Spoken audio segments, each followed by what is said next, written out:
আসসালামু আলাইকুম। সেই চান্দা গ্রামে বটতলার মাঠ। এখানে কারোর কোনো সমস্যা হলে এখানে এসে মানত করলে হেরে যায়। সেই বটতলা, দান বাক্স, সেই বট গাছ, আর এই পাশে সেই পীরের মাজার। এই যে, আর এইটা আছে নামাজ পড়ার জায়গা। কেন আছে এই বটতলায় এই গাছ আছে। আর ওই যে একটা টিউবওয়েল দেখা যাচ্ছে, আমাদের মেম্বার সাহেব দিয়েছে, লাভলু মেম্বার।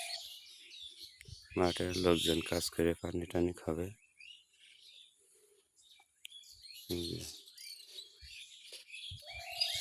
চান্দা গ্রামে বটতলা।